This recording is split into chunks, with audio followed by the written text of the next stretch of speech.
ఇది నేను కొన్ని మాటలు మీతో మాట్లాడాలని ఆశ కలిగి నేనున్నాను.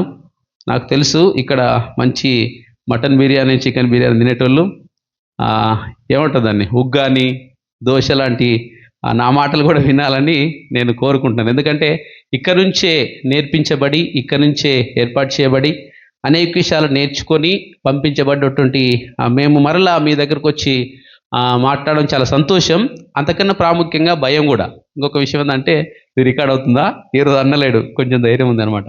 ఎందుకంటే ఏం మాట్లాడాలో మేము మాట్లాడతాం, చాలా విషయాలు వాక్యము బోధిస్తాం కానీ, మాకన్నా పెద్దవాళ్ళు ఉన్నప్పుడు ఏ ఒక్కటి తప్పు జరిగినా అది దేవుని మాట కాబట్టి తప్పు మాట్లాడకూడదనే భయం చేత కొన్ని మాట్లాడలేకపోతాం అనమాట.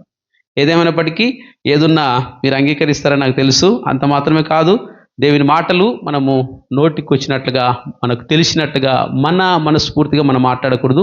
అయితే మన వాక్యంలోకి వెళ్దాం. ఈ దినాన నేను ఒక అంశాన్ని మాట్లాడాలని ఆశ కలిగి మీ ముందు నేనున్నాను. అదేంటంటే, దేవుని ముందు నిలబడడానికి నీకున్న ధైర్యం ఏమిటి? చాలామందికి కొన్ని అర్హతలు ఉంటాయి భూమి మీద. ఒక ఐఏఎస్ కావాలంటే ఒక అర్హత, ఐపీఎస్ కావాలంటే ఒక అర్హత, లేకపోతే ఒక టీచరో, ఒక డాక్టరో, కనీసం ఒక యాక్టర్ కూడా కావాలన్నా కూడా ఒక అర్హత, ఒక యోగ్యత ఉంటుంది. అయితే దేవుని ముందు నిలబడడానికి నీకున్న అర్హత ఏంది? ఏమన్నా సమస్య నీకు వచ్చినప్పుడు, ఏదైనా ఆటంకం నీకు కలిగినప్పుడు ప్రభు పాదాల సన్నిధికి చేరి, అయ్యా నేను నీ ముందు ఇలాగ దీనుగా ఉన్నాను కదా, లేకుంటే నీ కొరకు ఈ పని నేను చేశాను కదా, లేకుంటే నీ ముందు ఇంత కన్నీరు నేను కార్చాను కదా అని చెప్పుకోవడానికి నీ జీవితంలో ఏమైనా ఉందా? నా జీవితంలో ఏమైనా ఉందా? ఇది క్వశ్చన్. దీని గురించి కొన్ని మాటలు నేను మాట్లాడాలని ఆశ కలిగి ఉన్నాను. ఒకవేళ దేవుని ముందు మనము చేస్తున్నటువంటి పనులు ఒకవేళ గొప్పవి కాకపోవచ్చేమో, కానీ నువ్వు చేసిన ప్రతి పని ఏ ఉద్దేశముతో, ఏ తలంపుతో, ఏ ఆలోచనతో, ఏ మంచి మనసుతో, ఎవరికి చేస్తున్నావు అనేది తెలిసినప్పుడు ఖచ్చితంగా దానికి ప్రతిఫలం అయితే ఖచ్చితంగా ఉంటుంది. నాకేమీ లేదు కదా, నేనేమి ఇవ్వలేకపోయాను, నేనేమి చేయలేకపోయాను అని నువ్వు అనుకుంటే, నువ్వు నశించిపోతున్న ఆత్మల నిమిత్తమై, చెదిరిపోతున్న నీ సంఘం నిమిత్తమై, ఆ బలహీనులుగా ఉన్న సేవకుల నిమిత్తమై, తప్పిపోతున్న యవనస్తుల నిమిత్తమై ఒక్క కన్నీటి బొట్టు కారిస్తే అది కొన్ని కోట్లతో సమానం నా దృష్టిలో, నేను అనుకుంటున్నాను. ఎందుకంటే దానికి దేవుడు చూస్తున్న దేవుడు అనమాట. ఆయన ఎప్పుడు మాట తప్పే దేవుడు కాదు. ఆయన ఒకటి చెప్పి ఒకటి చేసేవాడు కాదు. ఆయన నేను చూస్తూ ఉన్నాను, నీ కన్నీరు నేను చూస్తూ ఉన్నాను, నీ ప్రార్థన నేను వింటా ఉన్నాను, నీ స్థితిగతులు నాకు తెలుసు, నువ్వు అడిగింది నేను ఇస్తానని కూడా దేవుడు కొన్నిసార్లు చెప్తాడు. మనం ప్రార్థన 3 రకాలు గుర్తుపెట్టుకోవచ్చు. ఒకసారి ప్రార్థనకు సమాధానం వస్తుంది, ఒకసారి ప్రార్థనకు సమాధానం రాదు, ఒకసారి ప్రార్థనకు ఆగు, వెయిట్ చేయను అని దేవుడు చెప్తాడనమాట. ఏ స్థితి ఏమైనా ఆయనను మనము ప్రశ్నించేటటువంటి శక్తి మనకు లేదు, కానీ ఆయన ముందు నిలబడడానికి ఏ అర్హత కావాలి, ఏ యోగ్యత కావాలి, నేనేం చెయ్యాలి అని ఒకసారి మనం జ్ఞాపకం చేసుకుంటే ఆయన కొరకు ఆ పనులు మనం చేయగలిగితే చాలా సంతోషం. మంచిది. 2వ రాజుల గ్రంథము 20వ అధ్యాయము 3వ వచనము చదవలసిందిగా నేను మనవి చేస్తా ఉన్నాను. ఇక్కడ ఉన్నటువంటి రాజు మనందరికీ తెలుసు. ఆయన పరిస్థితిని బట్టి చాలాసార్లు చాలా ప్రసంగాలు చేసి ఉండొచ్చు, చేస్తారు, విన్నాము కూడా. అయితే ఈయన నిమిత్తమై కొన్ని విషయాలు ఈ దినాన మనం నేర్చుకుందాం. 2వ రాజుల గ్రంథము 20వ అధ్యాయము 3వ వచనం. ఇక్కడ ఒక రాజు ఉన్నాడు, ఆయనకు ఒక ధైర్యం ఉంది. ఆ ధైర్యాన్ని బట్టి ఆయన సమస్యల నుంచి బయటకు వచ్చినట్టుగా మనం ఇక్కడ చూస్తాం. 20వ అధ్యాయం 3వ వచనం చదవండి ఒకసారి.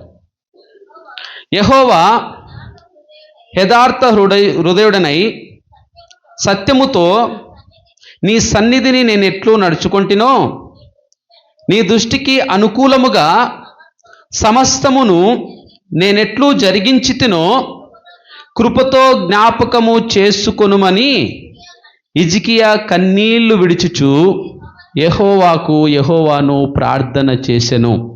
హిజ్కియాకు ఉన్నటువంటి ధైర్యం, హిజ్కియాకు ఉన్నటువంటి దేవుని ముందు నేను నిలబడాలి అనేటువంటి ధైర్యం ఏంటంట, అయ్యా నీ ముందు నేను ఎలాగున్నానో, నీతిగా ఎలాగ నడుచుకున్నానో, నీ యొక్క ఆజ్ఞలను బట్టి నేను ఎలాగ నడుచుకున్నానో దాన్ని బట్టి నీ పాసనికి వస్తున్నాను అని ఆయన ఏం చేశాడంట, అది నేను చేశాను కాబట్టి నాకు చేయమని నేను చెప్పట్లేదు, కానీ దయతో కృపతో నన్ను జ్ఞాపకం చేసుకోమని కన్నీళ్లు విడుచుచు ఆయన ప్రార్థన చేశారంట. ఇక్కడ జరిగిన సిచ్యువేషన్ మనకు తెలుసు. యెషయా వచ్చి హిజ్కియాతో చెప్తాడు, ఇక నీకు మరణకరమైన దినం వచ్చింది, ఇక నీ ఇల్లు చక్కబెట్టుకో, నువ్వు త్వరగా చనిపోబోతున్నావు అని చెప్పగానే హిజ్కియా చేసిన మొట్టమొదటి పని ఏంటంటే ఆయన గోడ వైపు తిరిగి ప్రార్థన చేశాడంట.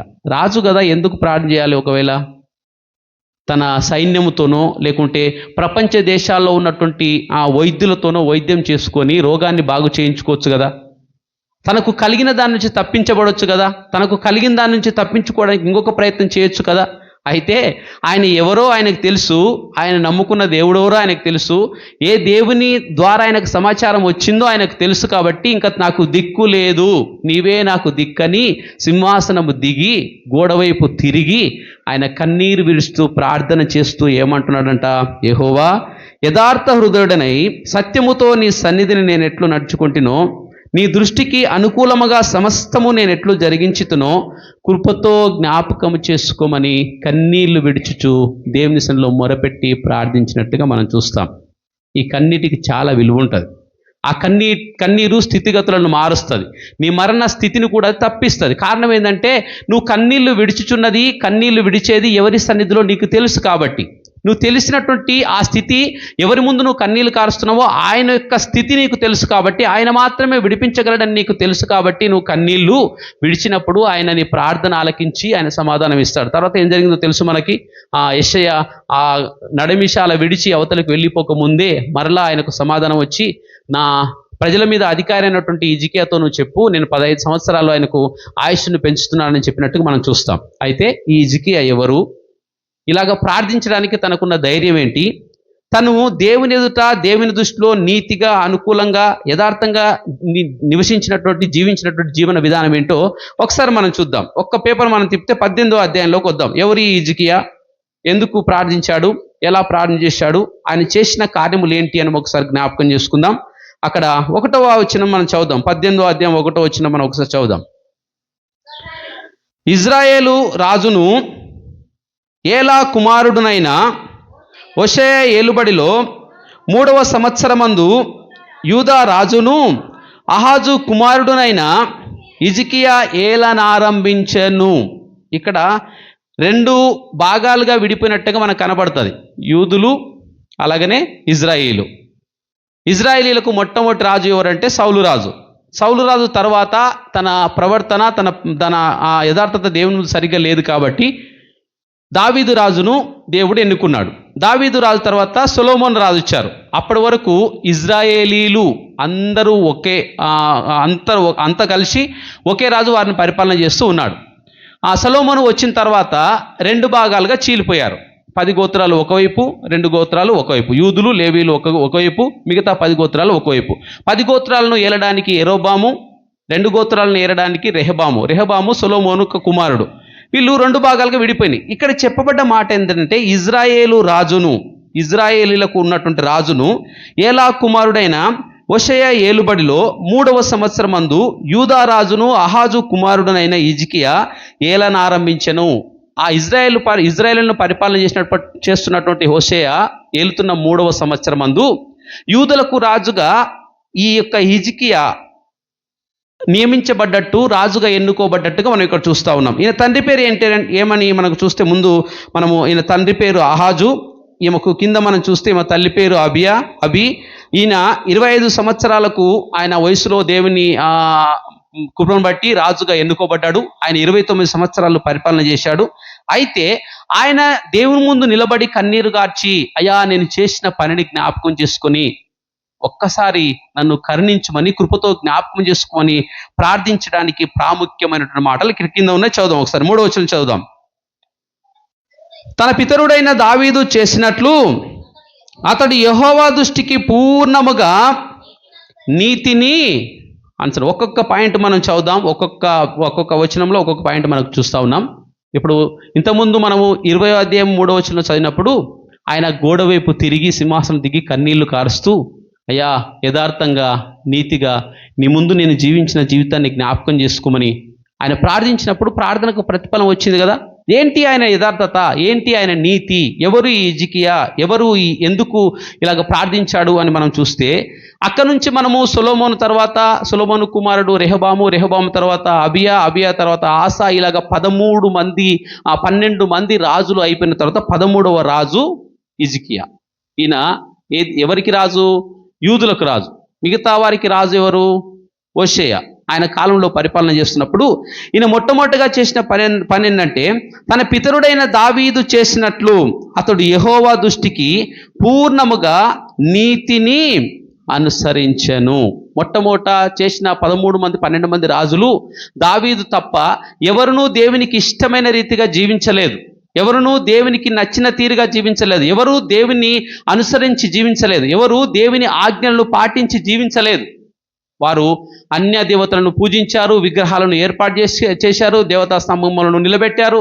వారికి ఇష్టానుసారంగా వారికి నచ్చిన విధముగా ఒకరిని మించి ఒకరు పాపము చేశారు, ఒకరిని మించి ఒకరు దేవునికి దూరంగా ఉన్నారు, ఒకరిని మించి ఒకరు దేవుని దృష్టికి చెడు నడత నడిచారు. కానీ ఈయన మొట్టమొదట చేసిన పని ఏంటంటే, దేవుని దృష్టికి నీతిగా సంపూర్ణంగా నీతిని అనుసరించి జీవించినట్టుగా మనం చూస్తాం.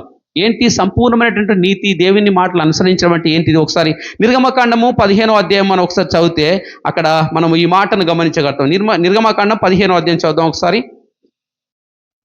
దేవుని మాట వినడం అంటే ఏంటి? దేవుని సన్నిధిలో నీతిగా జీవించడం అంటే ఏంటి? ఏం చేస్తే దేవుడు మనకు కీడు రాకుండా, శ్రమ రాకుండా, ఆటంకం రాకుండా తప్పించి మనల్ని నడిపిస్తాడు అనే ఒకసారి మనము జ్ఞాపకం చేసుకున్నట్టయితే నిర్గమకాండము 15వ అధ్యాయము 26వ వచనం ఒకసారి చదువుదాం. మీ దేవుడైన యెహోవా వాక్కును శ్రద్ధగా విని ఆయన దృష్టికి న్యాయమైనది చేసి ఆయన ఆజ్ఞలకు విధేయులై ఆయన కట్టడలన్నిటినీ అనుసరించి నడిచిన ఎడల, యథార్థ ప్రవర్తన కలిగి నీతిని అనుసరిస్తూ ఆజ్ఞలను వింటూ కట్టడలను అనుసరిస్తూ ఆయన సన్నిధికి నడిస్తే ఏం చేస్తారంట? ఐగుప్తు దేశంలో ఉన్నటువంటి ఏ తెగులును మీ యొద్దకు నేను రానియను, ఒకవేళ వచ్చినా నిన్ను స్వస్థపరిచి యెహోవాను నేనే అని చెప్పిన మాటలు మనకు కనిపిస్తున్నాయి కదా. ఈయన చేసినటువంటి పని ఏంటంటే, మిగతా రాజులందరికంటే హిజ్కియా రాజు దేవుని దృష్టికి సంపూర్ణ నీతి కలిగి పూర్ణముగా దేవుని నీతిగా ఆయన అనుసరించి ఆయనను వెంబడించినట్టుగా మనము చూస్తూ ఉన్నాం. నిజంగానే ఏం చేశాడంట? తన పితరుడైనటువంటి దావీదు ఏం చేశాడు మనం ఒకసారి తెలుసు కదా. దావీదు అంటాడు, ఆయనను దేవుని నాతాను వచ్చి, నేను మందిరం కట్టించాలని ఆశ కలిగి నేను ఉన్నాను, దేవుని మందిరాన్ని నేను కట్టిస్తాను, నేనేమో చక్కగా ఏర్పాటు చేసినటువంటి మంచి బంగ్లాలో మంచి భవంతిలో నేను నివసిస్తున్నాను, నా దేవుని గుడారమేమో, నా దేవుని మందసమేమో గుడారంలో నివసిస్తుంది, దానికి మందిరం కట్టించాలని నేను ఆలోచన కలిగి ఉన్నాను అంటే అప్పుడు నాతాను చెప్తాడు, సరే మంచిది కట్టించని చెప్తాను అనమాట. అప్పుడు దేవుడు ఏమంటాడంటే, అలాగ చేయవద్దు, దావీదుతో కట్టించుకోవడం నాకు ఇష్టం లేదు, ఆయన కుమారుడైనటువంటి సొలొమోనుతో నేను మందిరం కట్టించాలని ఆశ కలిగి ఉన్నాను, కాబట్టి నేను సొలొమోనుతో కట్టిస్తానని చెప్పినప్పుడు ఇంకొక వ్యక్తి ఏమంటారు?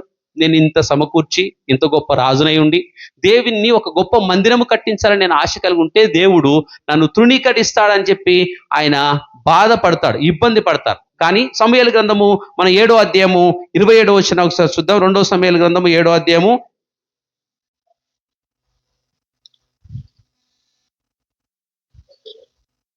27వ వచనం చదువుదాం ఒకసారి.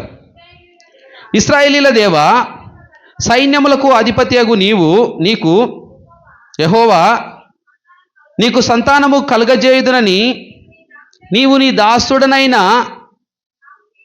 నాకు తెలియపరిచితివి గనుక ఇలాగున నీతో మనవి చేయుటకై నీ దాసుడనైన నాకు ధైర్యము కలిగెను. యెహోవా నా ప్రభువా, మేలు దయచేయుదునని నీవు నీ దాసుడనైన నాకు సెలవిచ్చి ఉన్నావే. నీవు దేవుడవు గనుక నీ మాట సత్యము. దయచేసి నీ దాసుడనైన నా కుటుంబము నిత్యము నీ సన్నిధిని ఉండునట్లుగా దానిని ఆశీర్వదించుము. యెహోవా నా ప్రభువా, నీవు సెలవిచ్చి ఉన్నావు, నీ ఆశీర్వాదము నుండి నా కుటుంబము నిత్యము ఆశీర్వదించబడునుగాక. ఇది దావీదు చేసినటువంటి నీతి. మందిరం కట్టించొద్దు అని కరాఖండిగా దేవుడు చెప్పినప్పుడు చాలామంది అలుగుతారు, చాలామంది వ్యతిరేకంగా ఉంటారు, చాలామంది దేవుని తృణీకరిస్తారు, చాలామంది దేవుని దూషిస్తారు. కానీ నా కుటుంబము, నేను 18వ వచనం మనం చదివితే దావీదు రాజు లోపల ప్రవేశించి యెహోవా సన్నిధిని కూర్చుండి ఇలాగూ మనవి చేసెను, నా ప్రభువా యెహోవా, ఇంతగా నీవు నన్ను హెచ్చించుటకు నేనెంతటి వాడను, నా కుటుంబము ఏపాటిది. తృణీకరించిన, నువ్వు వద్దని చెప్పిన దావీదు దేవుని ఎదుట ఉన్నటువంటి ప్రేమను తక్కువ చేయకుండా నీతిని అనుసరిస్తూ, నీ చిత్తమే నా జీవితంలో జరుగునుగాక, నీవు అనుకున్నదే నా జీవితంలో జరుగునుగాక, నువ్వు చెప్పిన ప్రతి మాటకు నేను హృదయపూర్వకంగా తల ఒగ్గి నేను అంగీకరిస్తున్నాను, నువ్వు నా దేవుడవు, నువ్వు నా ప్రభువు, నన్ను అంగీకరిస్తున్నానని చెప్పి చెప్తా ఉన్నాడు కదా. ఇలాంటి నీతిని మిగతా 12 మంది రాజులలో, అంటే ఆ మిగతా వారు హిజ్కియా కన్నా ముందున్న వారు ఎవరూ చేయలేదు. కానీ హిజ్కియా ఏం చేస్తున్నాడంటే మొట్టమొదట దేవుని తన పితరుడైన దావీదు చేసినట్టు అతడు యెహోవా దృష్టికి పూర్ణముగా నీతిని జరిగించాను, నీతిని అనుసరించాను, నీతిని ప్రేమించాను. అది హిజ్కియాకు ఉన్నటువంటి ధైర్యం. నేను చేశాను కాబట్టి అయ్యా నువ్వు నన్ను ఒకసారి జ్ఞాపకం చేసుకోమని కన్నీరు కార్చడానికి, దేవుని ముందు నిలబడడానికి ఉన్నటువంటి ధైర్యం. రెండో వచనం చదువుదాం. రెండో విషయము 4వ వచనం చదవండి. 18:4 రెండవ రాజుల గ్రంథం 18వ అధ్యాయం 4వ వచనం చదువుదాం ఒకసారి. ఉన్నత స్థలములను కొట్టివేసి విగ్రహములను పడగొట్టి దేవతా స్తంభములను పడగొట్టి మోసే చేసిన ఇత్తడి సర్పమును చిన్నాభిన్నములుగా చేసెను. దానికి ఇశ్రాయేలీలు నెహుష్టాను అను పేరు పెట్టి దానికి ధూపం వేయిచు వచ్చి ఉండిరి. ఇంకా ఇంతకన్నా ముందు ఉన్నటువంటి రాజులు కట్టించినటువంటి దేవుడు అసహించుకునే, దేవుడు కోపగించుకునే, దేవుడు ఇష్టపడినటువంటి అనేక దేవతా స్తంభాలను, అనేక ప్రతిమలను, అనేక విగ్రహాలను కట్టించినటువంటివి అవి ఉన్నాయి కదా. హిజ్కియా రాజు రాగానే ఆయన ఏం చేశారంట, వాటన్నిటిని పగలగొట్టించి, దేవతా స్తంభములను కూలగొట్టించి, విగ్రహములను పడగొట్టి, ఇంతకుముందు మోషే కాలంలో చేసినటువంటి ఇత్తడి సర్పాన్ని వాళ్ళు ఏం చేశారంట, దాన్ని కూడా నెహుష్టాన్ అని పేరు పెట్టుకొని దానికి ధూపం వేయచ్చు, దాన్ని కూడా మొక్కుతూ వస్తూ ఉన్నారంట. ఎక్కడ జరిగింది అది, ఎందుకు జరిగింది, ఎక్కడ జరిగింది ఒకసారి చూస్తే సంఖ్యాకాండము ఒకసారి మనం గమనిద్దాం. సంఖ్యాకాండము 21వ అధ్యాయము 8-9 వచనాలు మనం చదువుదాం. సంఖ్యాకాండం 21వ అధ్యాయం 8-9 వచనాలు చదువుదాం ఒకసారి.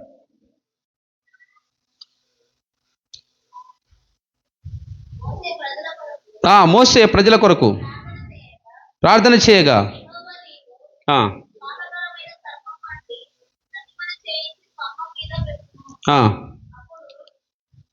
చదువుమా చదువు.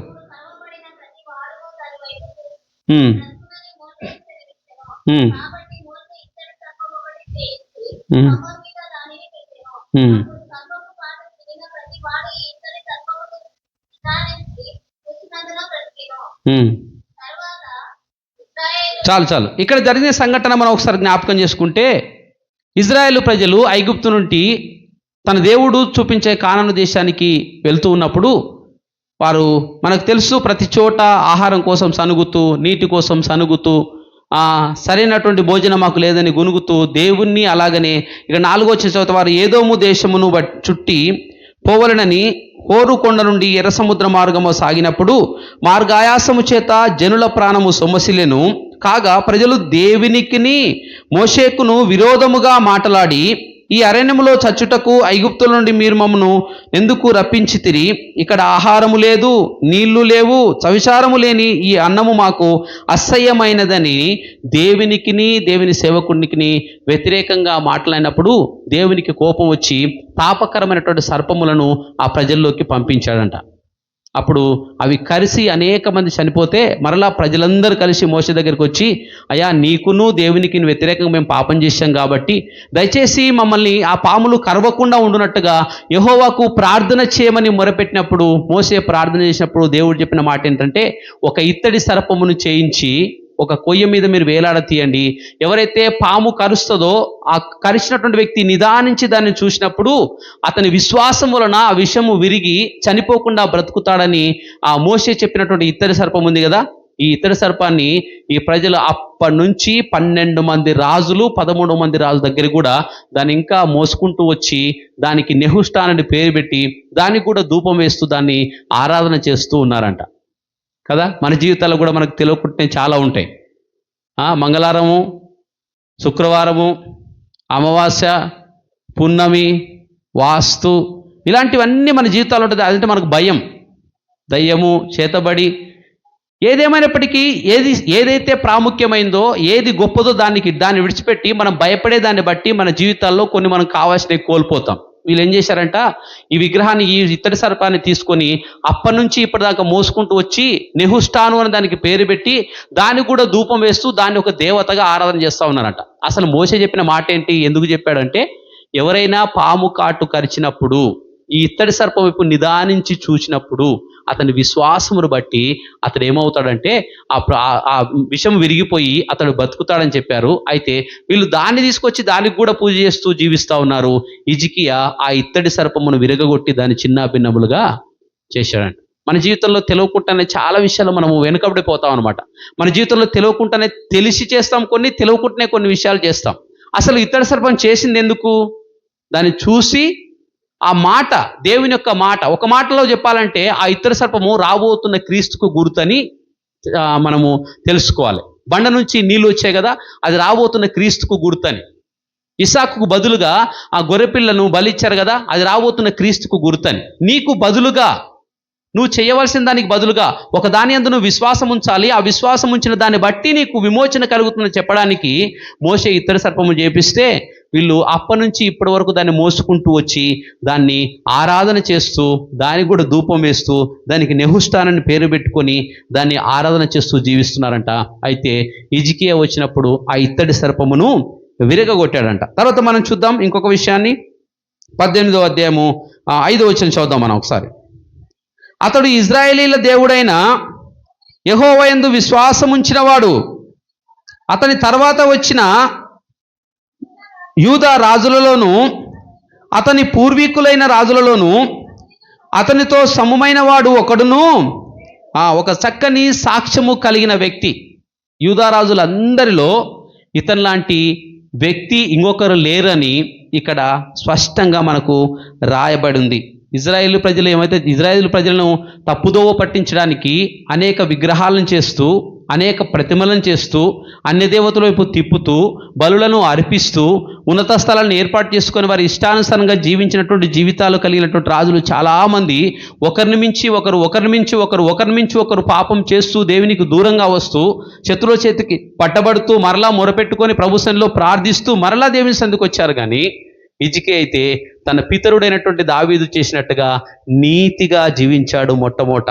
తర్వాత విగ్రహములను పడగొట్టాడు. తర్వాత ఇత్తడి సర్పములను చిన్నాభిన్నములుగా చేశాడు. తర్వాత దేవుని యందు ఆయన విశ్వాసం ఉంచాడు.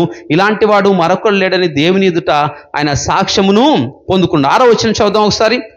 అతడు యెహోవాతో హత్తుకొని ఆయనను వెంబడించుటలో వెనుక తీయక ఆయన మోషేకు ఆజ్ఞాపించిన ఆజ్ఞలన్నిటినీ గైకొనుచూ ఉన్నాడనమాట.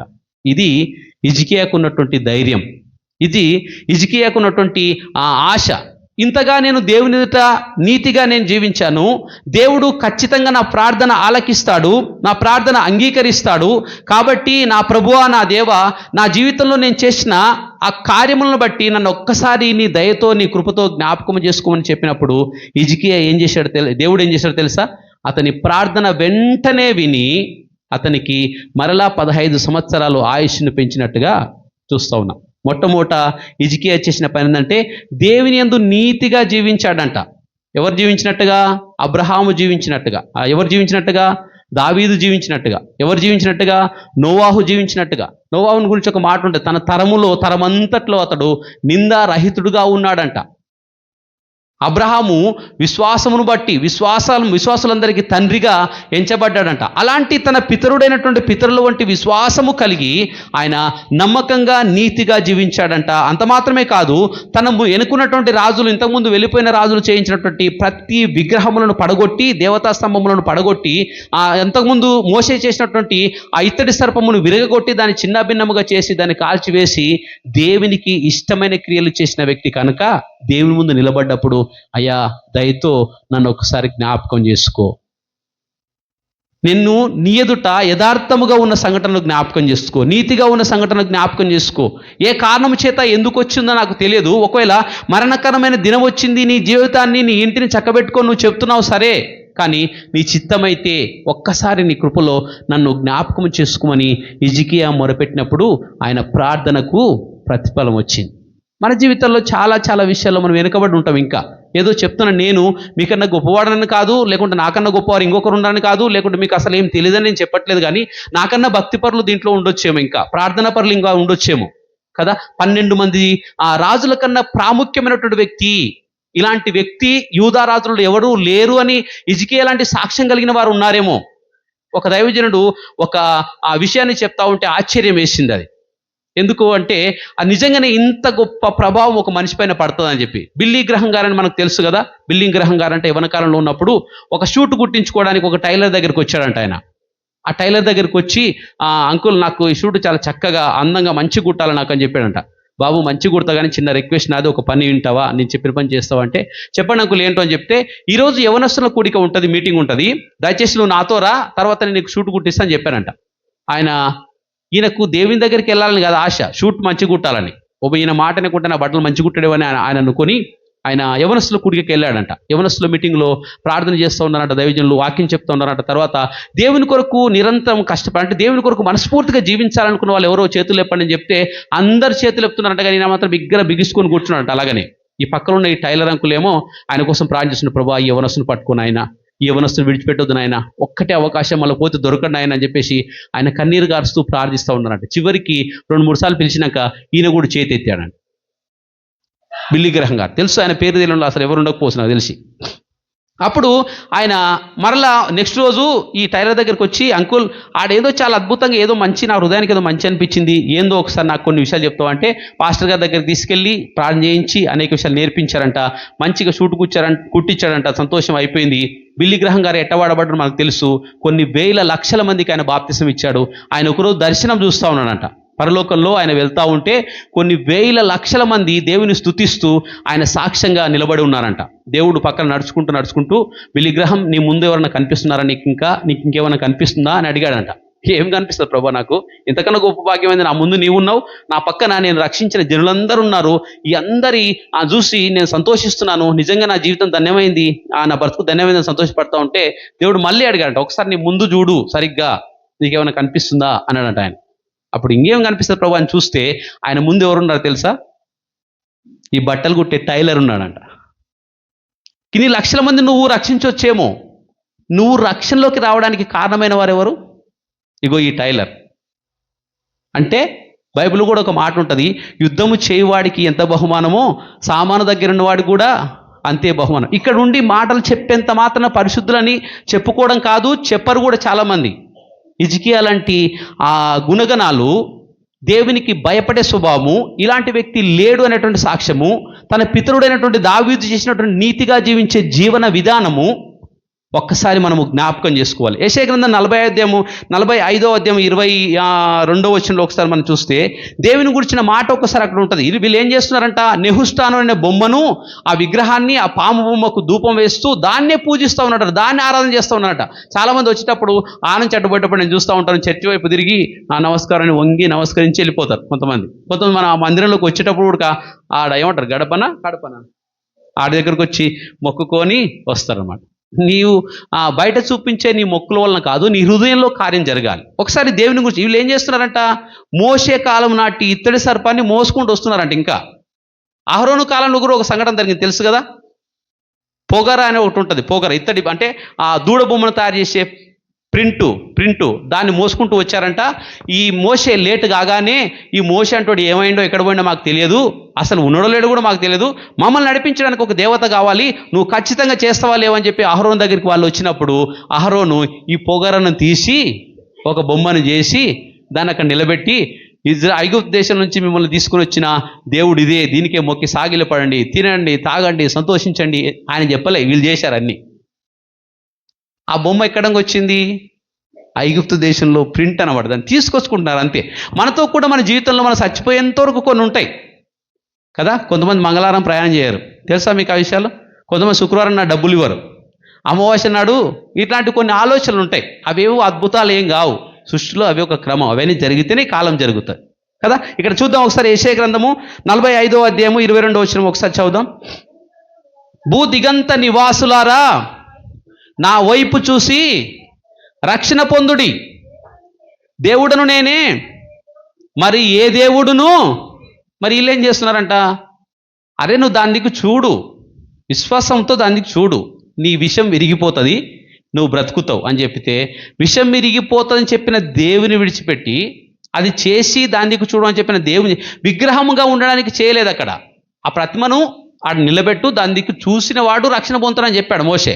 వీళ్ళు దాన్ని కూడా తీసుకొని వచ్చి నిర్జీవ క్రియలను చేస్తూ ఉన్నారు. భూ దిగంతములో నివాసులారా నా వైపు చూసి మీరు రక్షణ పొందాలి. అది చేసిన దేవునికి మొక్కాలి, ఆయన దానికి కాదు కదా. డబ్బులను చూస్తే మొక్కుంటా ఉంటాం, కింద పడితే టక్కున కింద పడదనుకో మొక్కుకొని జేబులు పెట్టుకుంటాం. ఒకళ్ళు లేకుంటే ఏమవుతుంది? డబ్బులు లేని వాళ్ళు చాలా ఉంటారు కదా, ఏమవుతుంది? ఏం కాదు. మొక్కుకుంటే ఏమవుతుంది? ఏం కాదు. ఏమైనా అవుతుందా? అదొక క్రమం. దీనికి ఇది ఇవ్వాలంటే కొన్ని క్రమం. పాత పురాతన కాలంలో ఏంటి? వస్తు మార్పిడి పద్ధతి ఉండేది. ఇప్పుడు డబ్బులు వచ్చినాయి అంతే. ఇప్పుడు ఏమొచ్చినాయి? PhonePe, Google pay. ఇప్పుడు డబ్బులు కనబడవు కొన్నిసార్లు. కానీ సర్వాధికారి అయిన దేవుని వైపు నువ్వు చూసేటప్పుడు నువ్వేం చేయాలంటే, ఆయన మాత్రమే నాకు రక్షణ కలిగజేయవాడు, ఆయన మాత్రమే నీతిమంతుడు, ఆయన మాత్రమే పరిశుద్ధుడు, ఆయన మాత్రమే దేవుడని నువ్వేం చేయాలంటే ఆయన వైపు చూడాలి. కానీ ఈ ప్రజలు ఏం చేస్తున్నారంట, ఆ బొమ్మను కూడా తీసుకొని వచ్చి ఆ సర్పానికి, ఆ బొమ్మకు మొక్కుతూ దానికి సాగిల పడుతూ దానికి ఒక పేరు పెట్టుకున్నారు వాళ్ళే. నెహుష్టాను అని ఒక పేరు పెట్టుకొని దానికి కూడా ఏం చేస్తున్నారంట, ధూపం వేస్తూ ఉన్నారంట. మన జీవితాల్లో ఉన్నటువంటి చెడును మనము తొలగించుకోలేకపోతే దేవుని ముందు నిలబడడానికి మనం యోగ్యులముగా ఉండలేం. హిజ్కియా వచ్చాడయ్యా, నా బ్రతుకులో నా జీవితంలో నువ్వు ముగింపు అని నేను చెప్తున్నావు, ఓకే సరే, అది నీ చిత్తమైతే నేనేం చేయలేను, ఒక్కసారి నాకు అవకాశం ఇవ్వని నేను అడుగుతున్నాను. నీ చిత్తమైతే నీ కృపతో నన్ను జ్ఞాపకం చేసుకోని ఆయన ప్రార్థన చేస్తున్నాడు. ఆయన 3వ వచనం మనం చదివినాం కదా, యెహోవా యథార్థ హృదయుడనై సత్యముతో నీ సన్నిధిని నేను ఎట్లు నడుచుకుంటునో, నీ దృష్టికి అనుకూలముగా సమస్తము నేను ఎట్లు జరిగించుతునో. నేను రాజును కాబట్టి జ్ఞాపకం చేసుకోనట్లేదు, నేను అవి చేసిన కాబట్టి ఏంటి మర్చిపోయినమైంది? నేను చేసినవన్నీ ఎందుకు పుణ్యాన్ని చేసినా? ఎంత ఖర్చు అయిందో తెలుసా? ఎన్ని లక్షలు ఖర్చు పెట్టింది తెలుసా? అన్ని విగ్రహాలు గులగొట్టినా, అన్ని దేవతా స్తంభాలు పడగొట్టినా, ఆ నెహుష్టాను బొమ్మని ఇరగొట్టినా, నీకు తెలియదా? నన్ను గుర్తు చేసుకో, నన్ను ఎందుకు ఇడిచిపెడతావు, నాకు రోగం ఎందుకు చేస్తావు? ఏం అడగట్లేదు, కృపతో జ్ఞాపకం చేసుకోయా అని ఏం చేస్తున్నట్టు ఆయన కన్నీళ్లు విడుచుచు యెహోవాకు. ఎవరి దగ్గరికి పోతే మందు విరుగుడవుతో తెలుసు ఆయనకు. నెహుష్టాను బొమ్మ దగ్గరికి పోతే కాదు, అహరోను నిలబెట్టిన దూడ దగ్గరికి పోతే కాదు, అమావాస్య పుణ్యాన్ని చూసుకుంటే కాదు, వాస్తును చూస్తే కాదు.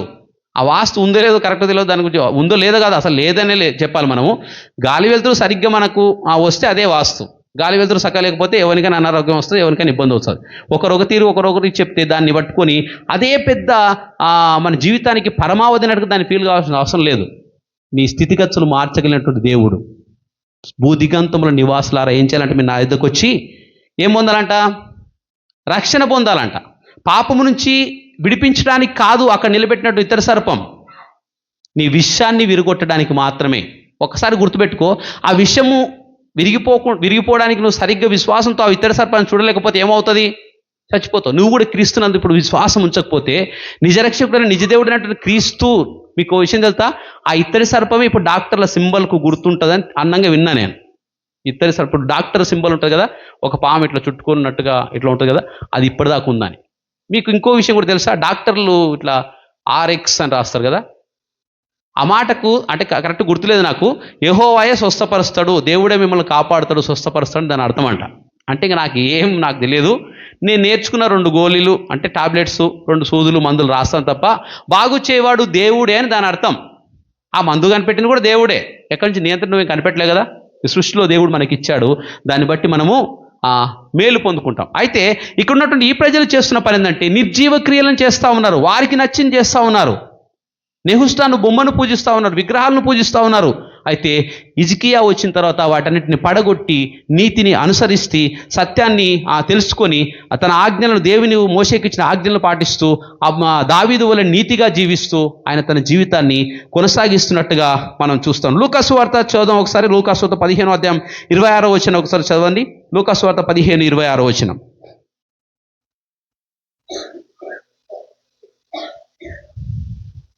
లూకా సువార్త 6:9. లూకా సువార్త 6వ అధ్యాయం 9వ వచనం.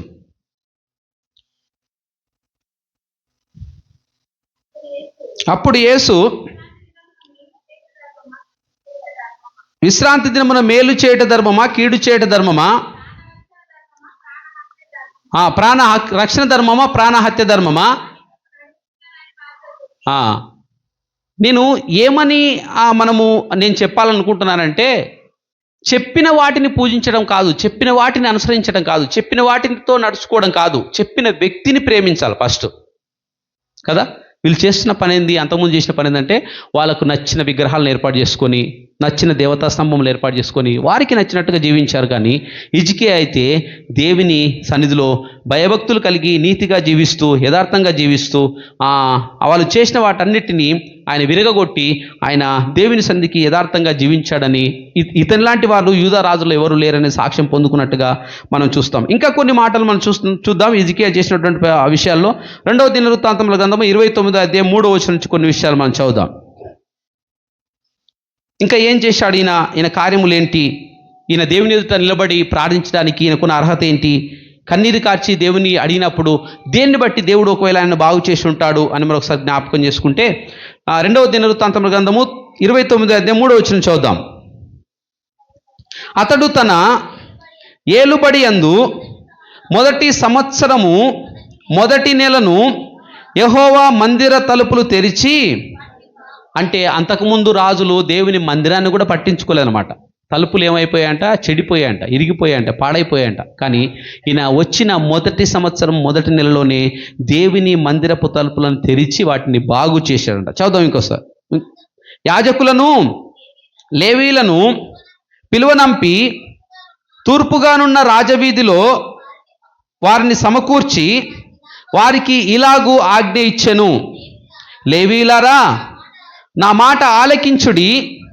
ఇప్పుడు మిమ్మును మీరు ప్రతిష్ఠించుకొని మీ పితరుల దేవుడైన యెహోవా మందిరమును ప్రతిష్ఠించి పరిశుద్ధ స్థలములో నుండి నిషిద్ధ వస్తువులన్నిటినీ బయటకి తీసుకొని పొండి. దేవుని మందిరములో ఉండవలసినటువంటి వస్తువులు లేవు, కానీ నిషిద్ధమైనవి, దేవునికి ఇష్టము లేనివి దేవుని మందిరంలో ఉన్నాయంట. మొట్టమొదట దేవుని మందిరపు తలుపులను బాగు చేశాడు. తర్వాత దేవుని మందిరంలో ఉన్నటువంటి నిషిద్ధమైన వస్తువులను బయటికి తీసివేసి మిమ్మల్ని మీరు ప్రతిష్ఠించుకొని లేవీలుగా దేవుని యొక్క మందిరంలో జరిగించవలసినటువంటి కార్యములన్నిటినీ జరిగించమని లేవీలను పిలిచి సమకూర్చి ఆజ్ఞాపించారంట. కదా, మనము మన పాప జీవితంతో మనం ఎన్ని నీతి కార్యాలు చేసినా కూడా దేవుడు వినడు. ఒక మాట ఉంటుంది కదా, నీ నీతి కార్యములు నా మురికి గుడ్డతో సమానమని. నువ్వు పరిశుద్ధంగా దేవుని ఆజ్ఞానుసారంగా దేవునికి ఇష్టమైన రీతిగా దేవునికి నచ్చిన రీతిగా ఒకవేళ నీవు ఉంటే నువ్వు ఏమి చేసినా దేవుడు నీ ప్రార్థన ఆలకించి నీ ప్రార్థన అంగీకరించి నీకు సమాధానం ఇస్తాడు. ఈయన మొట్టమొదటిగా చెడిపోయినటువంటి దేవుని మందిరపు ఆ తలుపులను బాగు చేశారంట. రెండవదిగా దేవుని సన్నిధిలో లేవీయులు లేరు, దేవుని మందిర యాజక ధర్మము జరగట్లేదు, దేవుని ఆ మందిరంలో ఉండకూడని వస్తువులన్నీ ఉన్నాయి, వాటినన్నిటి నిషిద్ధమైన వాటినన్నీ తీసి బయట వేయమని ఆయన చెప్తున్నట్టుగా మనం చూస్తాం. 6వ వచనం చూద్దాం. మన పితరులు ద్రోహులై మన దేవుడైన యెహోవా దృష్టికి చెడు నడతలు నడిచి ఆయనను విసర్జించి ఆయన నివాసమునకు పెడముఖము ఉండిరి, ఇంకా దానిని అలక్ష్యము చేసిరి. పెడముఖం పెట్టి దాన్ని అలక్ష్యం చేశారంట. దేవుని మందిరానికి రాలేదంట, దేవుని మనస్ఫూర్తిగా ప్రేమించలేదంట. ఏం చేశారు ఇక్కడ? ద్రోహులై దేవునికి వ్యతిరేకంగా ద్రోహ కార్యాలు చేసి ఆయన పెడముఖం పెట్టిన దేవుని మందిరానికి రాకుండా వారు ఉన్నారంట. 9వ వచనం చదువుదాం ఒకసారి. కాబట్టి మన తండ్రులు కత్తి చేత పడిరి, మన కుమారులు కుమార్తెలను భార్యలను చెరలోనికి కొనిపోబడిరి. ఇప్పుడు మన మీదనున్న ఇశ్రాయేలీల దేవుడైన యెహోవా మహోగ్రత చల్లారునట్లు ఆయనతో మనము నిబంధన చేయవలనని నా మనసులో అభిలాష. మనం ఒక నూతన నిబంధన చేసుకోవాలి. ఏంటి ఆ నూతన నిబంధన అంటే, అయ్యా ఇంతకుముందున్న జీవితాలు కాదు, కానీ ఇప్పటి నుంచి నేను నా జీవితాన్ని నీకు సమర్పిస్తున్నాను, నేను నీతో కూడా నీ సన్నిధిలో జీవించడానికి నేను ఇష్టపడుతున్నానని నూతన నిబంధన చేసుకోవాలి. వాళ్ళేమో ద్రోహులై దేవునికి వ్యతిరేకంగా ఉన్నారంట. ఇప్పుడు మనము, మన పిల్లలు, మన కుటుంబము, మనమందరం కలిసి ఒక నూతనమైనటువంటి నిబంధన చేసుకోవాలంట దేవునితో. ఈ 2005వ సంవత్సరంలో మీరు ఒక నూతన నిబంధన చేసుకోవాలి కదా. ఒకసారి ఊహించండి, 2024వ సంవత్సరం వరకే ఉండి 2005వ సంవత్సరం తమ జీవితంలో లేని వారు చాలామంది ఉన్నారు. చాలామంది ఎంతోమంది చనిపోయారు, మనకు తెలుసు కూడా. ఒక నిమిషానికి ఎంతోమంది పుడతా ఉంటారు, ఒక నిమిషానికి ఎంతోమంది చనిపోతూ ఉంటారు. ఆ గుంపులో మనం లేకుండా దేవుడు మనకు ఒక అవకాశం ఇచ్చాడు. మరలా మనం చేసుకోవాల్సిన విషయం ఏంటంటే, నిజమే కదా ప్రభువా, నేను నీ ముందు నిలబడడానికి నాకు యోగ్యత, అర్హత ఏమిటి? నేను ఏ విషయాన్ని నేను చూసి నేను సంతోషిస్తూ ఉన్నాను. ప్రతి వారం మందిరానికి వస్తున్నాను, ఓకే సంతోషమే. దేవుని యందు భయభక్తులు కలిగి ఉన్నాను అనుకుంటున్నాను, ఓకే సంతోషమే. నీ వాక్యాన్ని నేను ధ్యానిస్తూ ఉన్నాను, ఓకే సంతోషమే. కానీ ఇంకా నీకు తెలియని, నీకు తెలిసి కూడా నీలో ఉన్నటువంటి కొన్ని విషయాలను జ్ఞాపకం చేసుకో. మోషే తన ప్రజల మీద కోపంతో ఒకసారి నువ్వు బండతో మాట్లాడమంటే ఏం చేశాడంట? మోషే బండను కొట్టాడంట. చెప్పింది ఒకటి, చేసింది ఒకటి. దాన్ని బట్టి కానాను దేశంలోకి వెళ్ళకుండా మధ్యలోనే దేవుని సన్నిధికి వెళ్ళిపోయారంట. మనము ఫిల్టర్ చేసుకోవాలి మన జీవితాలను. డబ్బును సంపాదించుకోవచ్చు, ఆరోగ్యం కూడా సంపాదించుకోవచ్చు, మంచి ఆహారం తిని పేరు ప్రఖ్యాతులు సంపాదించుకోవచ్చు, ధనధాన్యాలు సంపాదించుకోవచ్చు, అధికారం సంపాదించుకోవచ్చు. కానీ నీ పాపము నుండి రక్షణ నీ అంతటి నువ్వు సంపాదించుకోలేవు. నీ పాపాన్ని విడిపించగల యేసుక్రీస్తు ఒక్కడే నా పాపాన్ని విడిపించగలని విశ్వాసము నీకుంటే, నీ పాపం నుంచి విడిపించబడితే నువ్వు నిజంగా దేవునితో నిబంధన చేసుకున్నట్టు. మరలా మనల్ని జ్ఞాపకం చేసుకుందాం. బాప్తిసం ఒకసారి నీళ్ళలో పొందాం. ప్రతి దినము ఆత్మలో మనం బాప్తిసం పొందాలి. ఎందుకు అంటే మనం చేస్తున్న ప్రతి క్రియలు మనకు తప్ప ఎవరికి తెలియదు కదా. చాలామందికి చాలా విషయాలు తెలిసి ఉంటాయి, కానీ మనకు తెలిసినట్టుగా మన గురించి ఎవరికి తెలియదు. మనం తెలిసినట్టు వేరు, మందికి తెలిసినట్టు వేరు. రెండు రకాలు ఉండొచ్చు ఒక మనిషిలో. కాబట్టి మనము దేవునితో ఏం చేయాలంట? ఒక నూతన నిబంధన చేసుకోవాలంట. 11 వచ్చి చదవమ్మా. నా కుమారులారా, తనకు పరిచారకులై ఉండి ధూపము వేయుచుండుటకును, తన సన్నిధిని నిలుచుటకును, తనకు పరిచర్య చేయుటకును యెహోవా మిమ్మును ఏర్పరచుకొనెను గనుక మీరింకా అశ్రద్ధ చేయకూడదు, శ్రద్ధగా ఉండాలి. దినవృత్తాంతాల గ్రంథంలో నేను చేసినటువంటి కార్యాలు అంటే, మొట్టమొదట దేవుని చెడిపోయిన మందిరపు తలుపులను బాగు చేశాడు. రెండవదిగా దేవుని మందిరంలో ఉన్నటువంటి దేవునికి ఇష్టం లేని అసహ్యమైన చెడ్డ వాటిని మొత్తము తీసివేశాడు. లేవీలను మిమ్మల్ని మీరు ప్రతిష్ఠ చేసుకొని మీరు దేవుని యాజకత్వము, దేవుని మందిరంలో జరగాల్సిన పనిని జరిగించమని చెప్పాడు. తర్వాత మనం ఒక నిబంధన చేసుకుందాం. ఇప్పటి నుంచి ఇంతకుముందు జీవించినట్టు కాదు మన జీవితము, ఇంతకుముందు జీవించినట్టు వద్దు మనకు జీవితము. మనం ఒక నూతన నిబంధన చేసుకొని దేవునితో కలిసి ఆయన మాటలను మనము విందాం. చివరిగా ఆయన ఏం చేశారంటే, మనం ఇక అశ్రద్ధ చేయొద్దు. మన పితరులు ద్రోహులై దేవునికి దూరంగా, దేవునికి ఇష్టం లేని వారుగా జీవించారు, కానీ మనం అలా ఉండొద్దు అని ఆయన ఒక నిబంధన చేసుకుందామని చెప్పి, ఇక నుంచి మనము అశ్రద్ధ చేయక శ్రద్ధగా దేవుని యందు ఉందామని ఆయన మొరపెట్టినప్పుడు దేవుడు ఆయన ప్రార్థన ఆలకించి, 2 రాజుల గ్రంథము 20వ అధ్యాయంలో చెప్పినట్టుగా ఆయన ప్రార్థన ఆలకించి 4వ వచనం నుంచి చదువుదాం ఒకసారి. 2 రాజుల గ్రంథము 20వ అధ్యాయం 4వ వచనం. ఆయన ప్రార్థించాడు. యెషయా వచ్చాడు, ఉన్న వాసన చెప్పాడు. చెప్పిన వెంటనే ఆయన దిగి గోడవైపు తిరిగి కన్నీరు గార్చి ప్రార్థించాడు. అయ్యా, నన్ను ఒకసారి జ్ఞాపకం చేసుకో, నేను ఎదుట చేసిన కార్యాలు నీకు తెలుసు కదా, జ్ఞాపకం చేసుకోమని ఆయన ప్రార్థన చేశాడు. కన్నీరు గార్చు ప్రార్థించాడు. తర్వాత 4వ వచనం చూద్దాం ఒకసారి.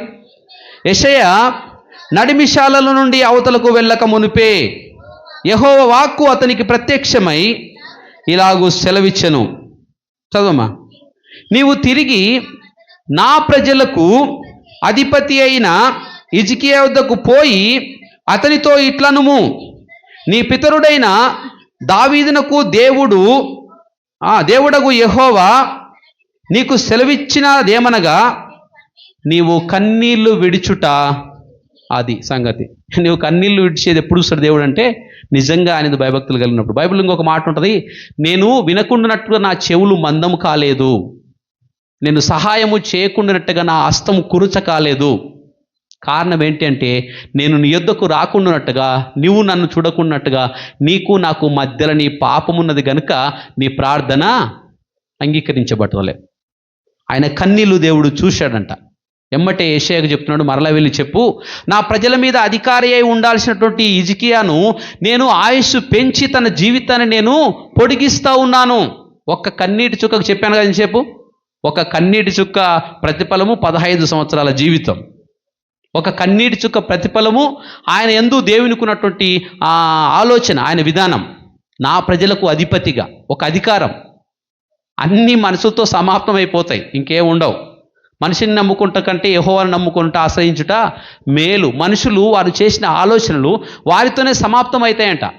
ఇప్పుడు హిజ్కియా చనిపోతే ఇవన్నీ ఆయనకు అవసరం లేదు. కానీ దేవుడు మరలా ఆయుష్నిచ్చి ఆరోగ్యాన్ని ఇచ్చి ఆయనకు 15 సంవత్సరాల జీవితకాలాన్ని పెంచి ఏం చేస్తున్నాడు? తన ప్రజల మీద అధికారిగా ఉంటాడు. ప్రాముఖ్యమైన మాట మనం గుర్తుపెట్టుకోవాలి.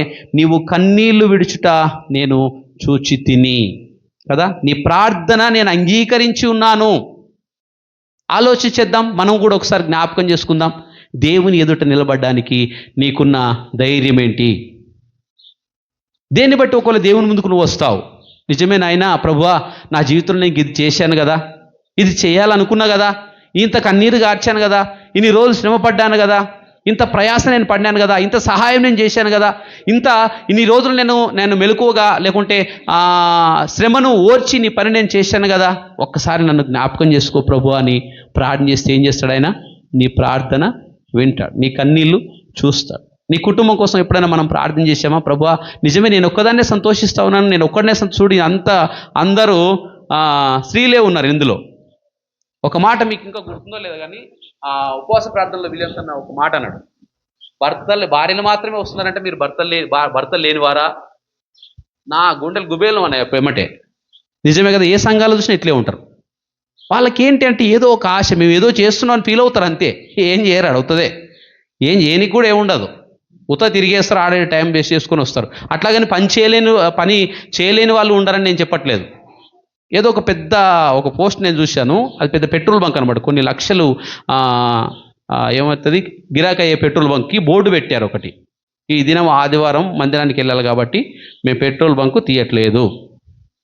ఆ మెక్డొనాల్డ్లో ఇంకొక చికెన్ పీసులు తయారు చేస్తారు చూడు, ఏదో కంపెనీ చూసినవి ఇవి, వాళ్ళు ఆదివారం నాడు సెలవు ఇస్తారంట.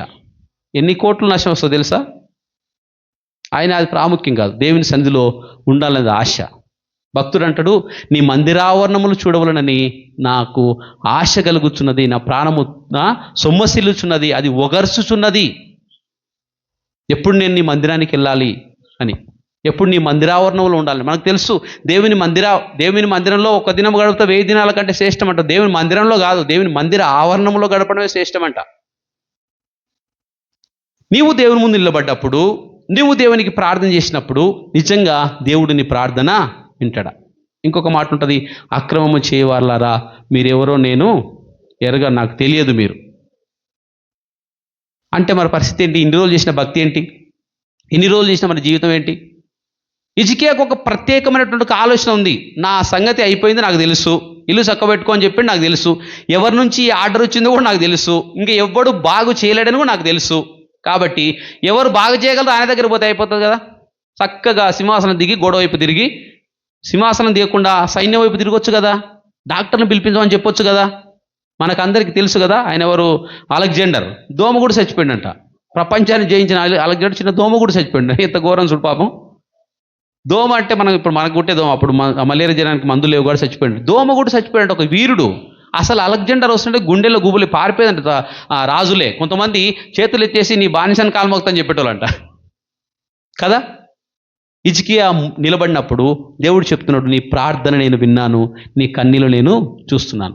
మరి నీ ధైర్యం ఏంటి? ఏ విషయాన్ని ఒకవేళ నువ్వు జ్ఞాపకం చేసుకుంటావు ఒకసారి గుర్తు చేసుకో. అయ్యా నీ ఎదుట నేను ఇన్ని రోజులు కన్నీరు గార్చాను కదా, ప్రార్థించాను కదా, ఇన్ని రోజుల నుంచి నా కుటుంబం కోసం ప్రార్థిస్తూ ఉన్నాను కదా, దయచేసి నా కుటుంబాన్ని బాగుపరచు, నా కుటుంబం అంతా కలిసి నీ సన్నిధికి రావడానికి నువ్వు కృప చూపించు అని నువ్వు ప్రార్థిస్తే నీ ప్రార్థన నేను విన్నాను, నీ కన్నీళ్ళు నేను చూశాను, ఖచ్చితంగా నీ కుటుంబం అంతటికి నేను రక్షణిస్తాను, మీరందరూ నీ కుటుంబంతో సహా దేవుని మందిరంలో వరిదిల్లుతాడని దేవుడు చెప్పగలడా? ఒకసారి మనము జ్ఞాపకం చేసుకోవాలి. ఆయన చేసినటువంటి విషయం ఏంటంటే 3వ వచనం మళ్ళీ చదువుతున్నాను. యెహోవా యథార్థ హృదయుడనై సత్యముతో నీ సన్నిధిని నేను ఎట్లు నడుచుకుంటునో, నీ దృష్టికి అనుకూలముగా సమస్తము నేను ఎట్లు జరిగించుతునో కృపతో జ్ఞాపకం చేసుకో. కన్నీళ్లు విడుస్తూ ప్రభుకి ప్రార్థన చేశాడు. రాజు కన్నీళ్లు విడవాల్సినంత అవసరం లేదు. చాలామందికి సాధారణ మనుషులే అహంకారంతో ఉంటారన్నమాట. సాధారణమైనటువంటి మనుషులే అహంకారంతో ఉంటారు. ఒక ఆమెనంట వేరే ఆమెతో గొడవబడి ఉందంట చాలా రోజుల నుంచి. పరలోకం పోవాలనుకున్న వాళ్ళు ఎంతమంది చేతులెత్తిందంట, ఇవి కూడా చేతులెత్తిందంట. చేతులైతే అమ్మ పరలోకం పోవాలంటే నిన్ను పరీక్షించుకోవాలి, నీ హృదయంలో ఏ ద్వేషం పాపం ఉండకూడదు, దేవుని మాటను ఆజ్ఞను అనుసరించాలి. మరి నువ్వు నీ సహోదరితో వేరే ఉద్దేశం కలిగి ఉన్నావు కదా, ఆమెను క్షమిస్తే కదా నువ్వు పరలోకం పోతావు అంటే, సచ్చినా సరే పరలోకం పోకున్నా సరే కానీ దాన్ని క్షమించే సమస్యనే లేదని చెప్పాను. ఎట్లా పోతాం పరలోకానికి కదా? దేవునికి ఒక నియమం ఉంటుంది, ఒక కట్టడి ఉంటుంది ప్రతిదానికి. ఇప్పుడు మనం ఇంత పెద్ద మందిరం ఇక్కడ ఉంటే 2 తలుపులు మూసి లోపలికి రమ్మంటే ఎట్లా వస్తారు మీరు? కిటికీలు తీసే పెడతాం, పైన కూడా ఓపెన్ చేసి పెడతాం, 2 తలుపులు డోర్లు లాక్ చేసేస్తాం. మీరు లోపల రావాలంటే ఎట్లా రావాలి? దీనిలోకి రావాలంటే ఒక మార్గం ఉండాలి ఖచ్చితంగా. ప్రభు సన్నిధికి వెళ్ళాలంటే కూడా నీవు దేవుని ముందు నిలబడడానికి ఒక ధైర్యం ఉండాలి. సుంకరి ప్రార్థన మనం చూసాం కదా, తల ఎత్తి చూడడానికి కూడా ధైర్యం లేక కన్నీరు గారుస్తూ రొమ్ము కొట్టుకుంటూ అయ్యా నేను దీనుడనని ప్రార్థించినప్పుడు, ఇంకొక వ్యక్తి ఏమో నేను ఇట్లా ఉపవాసం ఉంటా, ప్రార్థన చేస్తా, దశమభాగం ఇస్తా, సంఘాన్ని అవసరమైతే చెట్టు కట్టించి నేను ఆయన ఉంటాడేమన్నా మొత్తం మీద ఏమనుకుంటున్నాను అని చెప్పి ఉంటాడే.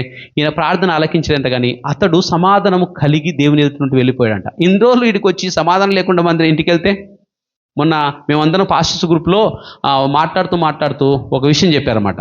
మందిరానికి వచ్చి సువార్త వినకుండా పోయేటటువంటి దౌర్భాగ్య స్థితిలో ఉన్నాయి ఇప్పుడు సంఘాలని. దైవజనులు తప్పు ఉండొచ్చు, విశ్వాసాలు తప్పు ఉండొచ్చు, పట్టించుకోరు అంతే. ఏంది ఆయన చెప్పేది, సరే చూద్దాం, ఆయన బాధ ఆయన పడతాం, మా బాధ మేము పడతాం. ఎప్పుడో చాలా సంతోషం. అందరూ ఒకరికి హడావిడికి వచ్చారు మీరు 9 గంటలు అంటే అలాగనే. ఆశ కలిగి ప్రభు సన్నిధికి రావాలి, నీ ఆశ దేవుడు తృప్తిపరుస్తాడు. ఇక్కడ ఈయనకు వచ్చిన సమాధానం ఏంటో తెలుసా? నీ కన్నీళ్లు నేను చూశాను, నీ ప్రార్థన నేను విన్నాను. ఈయనకున్న ధైర్యం ఏంటో తెలుసా? అయ్యా నేను యథార్థ హృదయుడనై నీతిమంతుడనై నీతిని ఎట్ట జీవించానో దయచేసి ఒక్కసారి నా జ్ఞాపకం చేసుకొని, కృపతో నేను జ్ఞాపకం చేసుకొని ప్రార్థన చేశాడు. ఏంటి ఆయనటువంటి ఆ మంచితనం? దావీదు చేసినటువంటి నీతి కార్యాలు చేశాడంట. విగ్రహాలను పడగొట్టాడంట, దేవతా స్తంభములను పడగొట్టాడంట, నెహుష్టాను ఆ ప్రతిమను చిన్నాభిన్నం చేశాడంట, ఆజ్ఞలను పాటించాడంట, యథార్థ హృదయం కలిగి ఉన్నాడంట, మందిరపు తలుపులను బాగు చేశాడంట, మందిరంలో చెడును తీసివేశాడంట, మళ్ళా లేవీలను ప్రతిష్ఠించాడంట, ఒక నిబంధన చేసుకున్నాడంట. ఇక అశ్రద్ధగా ఉండకూడదని ఆయన ఆజ్ఞాపిస్తున్నాడు. కాబట్టి ఇంతకు ముందున్న యూదారాజులందరిలో ఇలాంటి వాడు లేడు. మరి ఆయనకే ఎందుకు వచ్చింది రోగం? మనం తెలుసుకోవడం కోసం వచ్చి ఉంటుంది ఒకవేళ కదా, ఇంత గొప్ప విషయాన్ని తెలుసుకోవడం కోసం వచ్చి ఉంటుందేమో. ఏంటి ఆయనకు వచ్చిన రోగం తెలుసా? కూర్పు అయిందంట చిన్నది. అది ఏ కూర్పు పెద్దగా మరి ఆ సత్యస్థితిలోకి ఉండొచ్చు. ఎమ్మటే అంజూరపు అడను తీసుకొచ్చి ఆ పుండు మీద పెట్టినప్పుడు పుండు మానిపోయిందంట. కింద చూద్దాం, 9వ వచనం నుంచి మనం చదివితే ఆయన కోసం దేవుడు ఒక అద్భుతాన్ని కూడా చేశాడు. చదువుదాం ఒకసారి. తాను సెలవిచ్చిన మాట యెహోవా నెరవేర్చుననుటకు ఆయన దయచేసి సూచన ఏదనగా నీడ 10 మెట్లు ముందుకు నడిచిన కదా, అది 10 మెట్లు వెనుకకు నడిచిన ఎడల అవునా? అందుకు హిజ్కియా ఇట్లనెను, నీడ 10 మెట్లు ముందలికి నడుచుట అల్పము గాని నీడ 10 గడులు వెనుకకు నడుచుట చాలును అనెను. ప్రవక్తకు యెషయా యెహోవాను ప్రార్థింపగా ఆయన ఆహాజు గడియారపు పలక మీద 10 మెట్లు ముందరికి నడిచిన నీడ 10 మెట్లు వెనుకకు తిరుగునట్లుగా. కళ్ళ ముందల అద్భుతం చేయడం కాదు, సమయాన్ని వెనక్కి తిప్పాడు దేవుడు. 10 మెట్లు ముందుకు పోయింది, వెనక్కి వచ్చింది. ఇప్పుడు ఎంత అవుతుంది టైం? కరెక్ట్ 11 అవుతుంది. మళ్ళీ 10 వెనక్కి తిరిగితే అప్పుడు ఉన్నదాన్ని వెనక్కి తిప్పగలడు దేవుడు. ఈయన చేసింది ఏం తెలుసా? జస్ట్ కన్నీళ్లు విడిచి ప్రభుత్వంలో ప్రార్థన చేశాడు. ఆయన పనులు చేయడానికి ధైర్యం ఉంది ఆయనకు. ఆయన చేసిన కార్యాలని, క్రియలని మనం చూసాం. మన జీవితాల్లో మనం ఒకసారి జ్ఞాపకం చేసుకొని మనము దేవుని ఎదుట, ఆయన ఎదుట ఎలా ఉండాలి, మనం ఒకవేళ ప్రార్థించడానికి ఆయన ముందు నిలబడడానికి మనకు ధైర్యం ఉందా అని ఈ దినాన మనము జ్ఞాపకం చేసుకుందాం. దేవుడి మాటలు దీవించును గాక. ఆమేన్. కళ్ళు మూసుకుందాం, అందరము కొద్ది నిమిషాలు ప్రార్థన చేద్దాం.